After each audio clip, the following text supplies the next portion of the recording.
Well students, तो अब आते हैं if plus were and had been की तरफ। पर्टिकुलर ये यूज़ बाज़ स्टूडेंट्स कंफ्यूज हो जाते हैं कि अब ये जुमला हम कैसे इंग्लिश में कन्वर्ट करेंगे या किस तरह बोलेंगे and what it will mean then. तो before going into that, channel को सब्सक्राइब करना और दोस्तों के साथ शेयर करना मत भूलिएगा और कमेंट बॉक्स में डेफिनेटली कमेंट कीजिए। So we are here with if plus had been and were. हमारे पास उर्दू का एक जुमला है, अगर वो एक डॉक्टर होता तो आपका इलाज करता। आप इस सेंटेंस को देखें, अगर वो एक डॉक्टर होते तो आपका इलाज करते, या अगर वो एक डॉक्टर होता तो आपका इलाज करता। तो the sentence is quite easy. हम इसको यूं ट्रांसलेट करते हैं कि if he had been a doctor,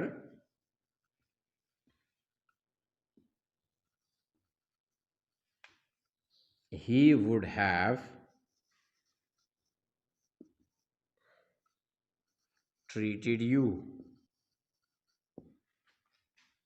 अब सेंटेंस को देखें, if he had been a doctor or if he were a doctor, he would have treated you।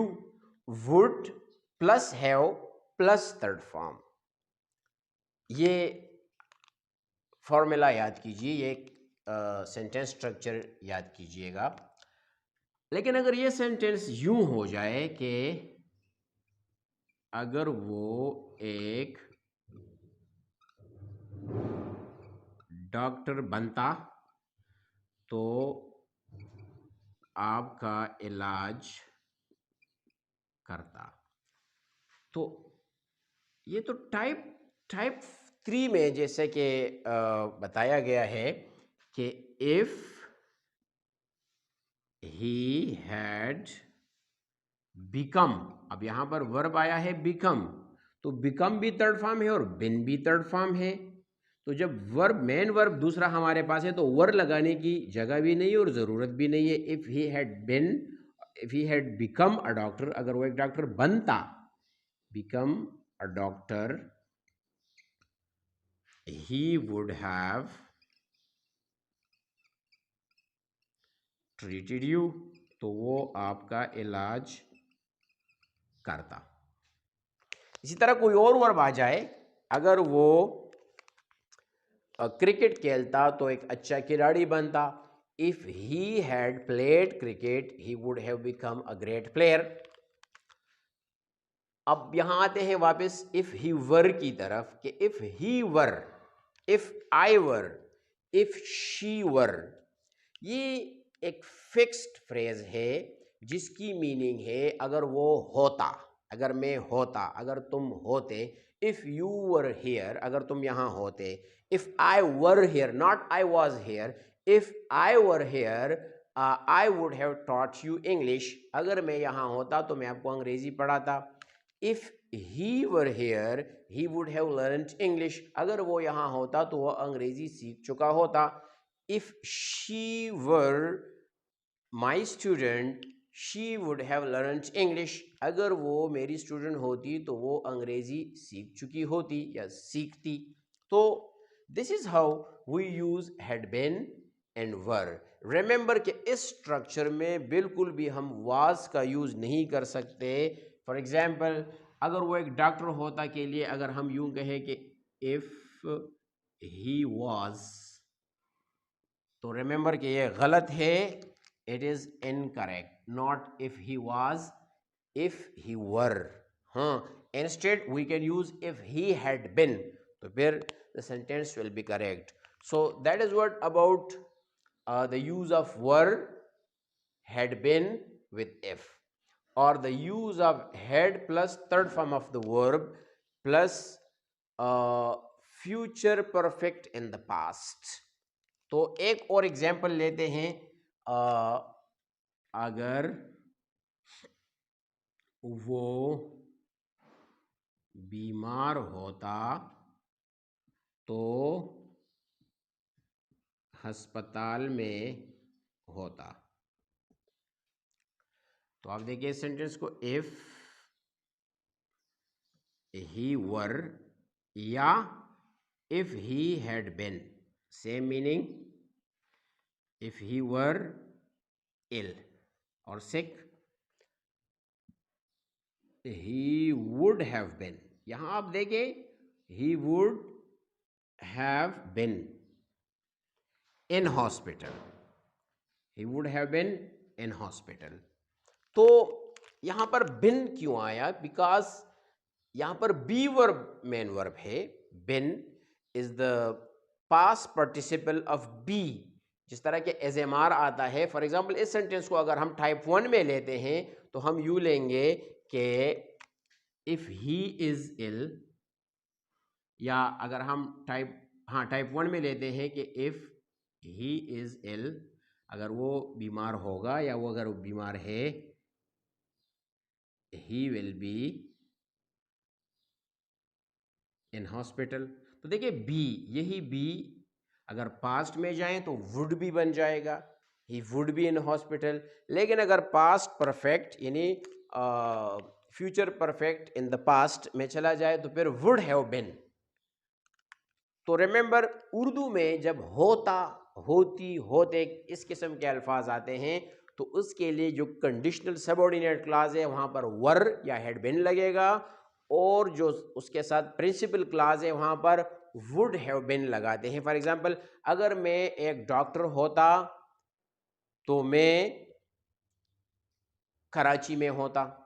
If I were a doctor I would have been in Karachi. For example, अगर मैं एक खिलाड़ी होता तो मैं पाकिस्तानी क्रिकेट टीम में होता। If I had been a player और if I were a player I would have been in the Pakistan cricket team. या अगर वो यहाँ होती तो वो एक उस्तानी होती। If she were here she would have been a teacher, या if she had been here she would have been a teacher. So this is how we use it. So मेरे ख्याल से कंडीशनल क्लासेस के ये वर और would और had been और would have बिन के यूज़ के लिए इतना काफ़ी होगा।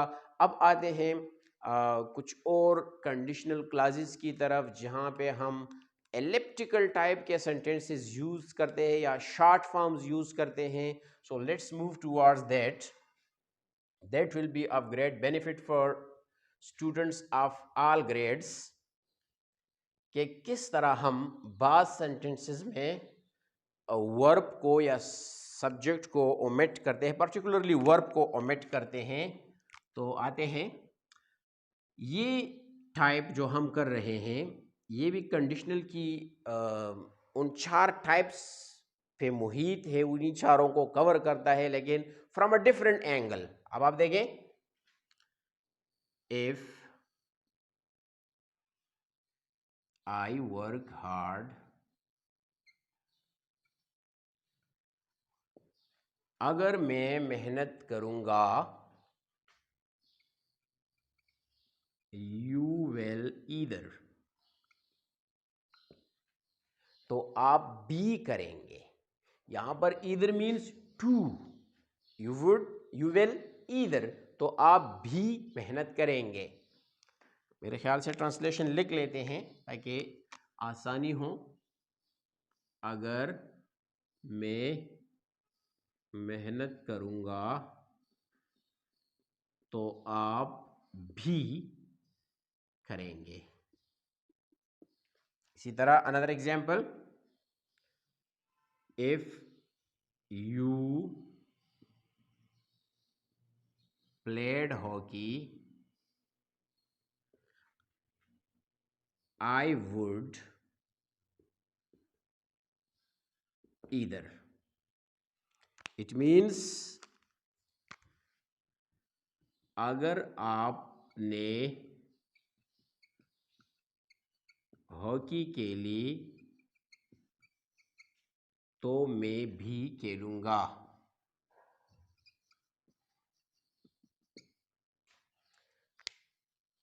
इसी तरह अगर नेगेटिव सेंटेंस है तो उसमें दो टाइप के सेंटेंसेस यानी प्रिंसिपल क्लास फिर दो टाइप का होगा। एक ये for example if she works hard, sorry if she doesn't work hard, if she doesn't work hard,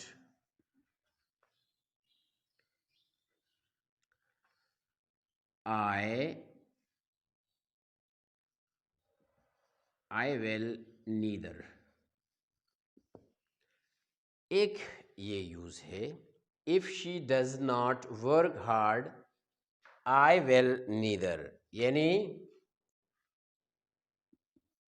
अगर वो मेहनत नहीं करेगी तो मैं भी नहीं करूँगा। शल भी लगा सकते हैं, if she does not work hard I shall neither. लेकिन अगर हम शल नीदर या विल नीदर की जगह यूं लिखें कि if she does not work hard I shunt either, तो ये ज़्यादा इम्प्रेसिव लगेगा और सेंटेंस में ज़्यादा जान होगी। या आई वुंट ईदर, ये ज़्यादा बेहतर होगा। If she does not work hard, I shan't either. Shan't means shall not. That is the short form of shall not. Won't is the short form of will not. So that will be of great benefit for students. इसी तरह एक और example लेते हैं इसी type का, conditional 3 में या कंडीशनल 0 में, टाइप 0 और टाइप 3 की एक एक एग्जाम्पल लेते हैं। If I am a student, अगर मैं एक तालिब इल्म हूं, यू आर ईदर, तो आप भी तो हैं। If I am a student you are either, अगर मैं एक तालिब इल्म हूं तो आप भी तो हैं। अगर नेगेटिव सेंटेंस हो तो फिर यूं लिखेंगे कि if I am not a student you aren't either। लेकिन aren't की जगह अगर हम ain't लिखे तो that will be better।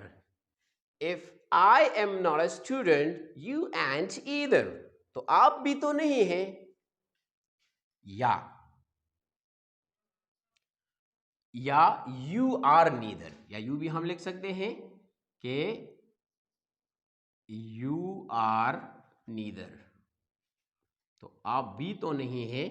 So that is how we can make a sentence in it. So let's come to type 3. If